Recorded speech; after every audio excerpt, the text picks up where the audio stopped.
Multistep synthesis, preparation of 4,4-diphenyl 3-butene-2-one, overview of the synthetic sequence. This video gives a general overview of the whole synthetic sequence. The entire synthesis of 4,4-diphenyl 3-butene-2-one will consist of 4 steps, as shown in this scheme. These steps will be performed in 9 lab periods. The videos will highlight only the important aspects of each synthetic step, hence some periods will be skipped, like NMR analysis of the products, recrystallization, and column chromatography separation.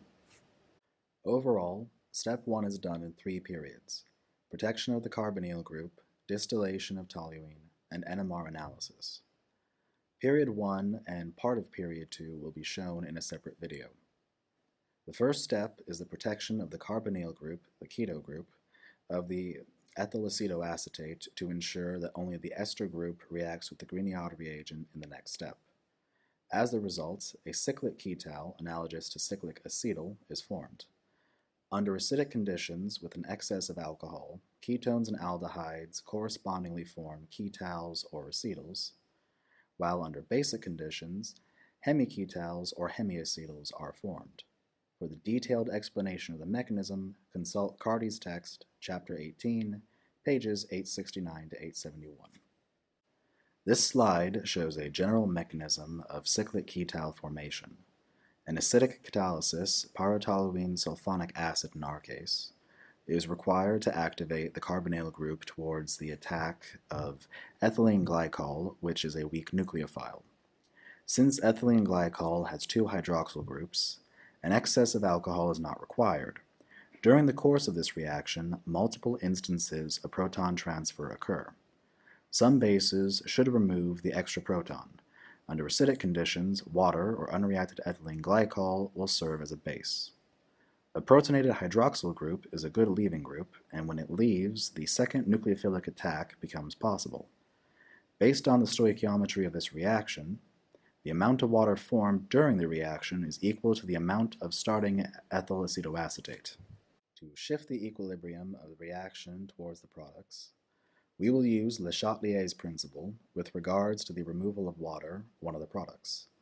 Toluene, the solvent used for this reaction, forms an azeotrope with water, which can be easily distilled off using a Dean-Stark apparatus. As the reaction proceeds, vapors of toluene and water move up the central arm and condense in the trap. Since water does not mix with toluene and is denser than toluene, it will form the bottom layer in the trap.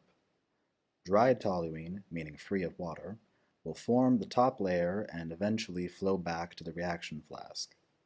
This will ensure complete removal of water from the reaction mixture. Step 2 is the Grignard addition of phenylmagnesium bromide to the ester group of ethyl acetoacetate. It will take 2 lab periods, 4 and 5. For the detailed explanation of the mechanism, consult Carty's text, Chapter 20, pages 933 to 994. For preparation of the Grignard reagent, consult Chapter 19, page 921. It is very crucial to have clean and dry glassware for this step. Prepare accordingly, wash and air dry the necessary equipment the week before this step. Consult CSULA Lab Manual, page 10. Esters, having a leaving group, react with 2 equivalents of the Grignard reagent. Addition of the first equivalent of the Grignard reagent results in formation of ketone, which is susceptible for another nucleophilic addition. Reaction is carried out in anhydrous ether, which is highly volatile and flammable, hence make sure that there are no open flames or heat sources nearby. During the last step, an anionic intermediate is formed, which is neutralized by addition of aqueous ammonium chloride to form the so-called ketal alcohol. Please note, aqueous ammonium chloride is acidic and serves as a proton source. In the 5th period, you have to wash out the excess of ammonium chloride with sodium bicarbonate and remove the ether using a rotary evaporator, or rotovap. The product will be purified via recrystallization from petroleum ether. These 2 processes will be shown in a separate video, period 5. Before coming to lab, calculate the amount of ketal alcohol needed to perform step 3. During Step 3, which will take place during periods 6 and 7, the carbonyl group will be deprotected by hydrolysis under mild acidic conditions, and the product, the keto alcohol, will be purified by recrystallization from petroleum ether. For the reference, consult Carty's text, Chapter 18, page 871. In general, the process of deprotection, or removal of the ketal, is the reverse of the formation of the ketal. Acetone is used in great excess compared to the ketal alcohol in order to shift the equilibrium towards the products, keto alcohol and the ketal of acetone. Purification of the keto alcohol, period 7, will not be shown. Dehydration of ketone alcohol will be done during Step 4 under harsh acidic conditions at boiling temperature and will be performed during period 8. The final product, 4,4-diphenyl-3-butene-2-one, a highly conjugated compound, will be formed and purified by column chromatography.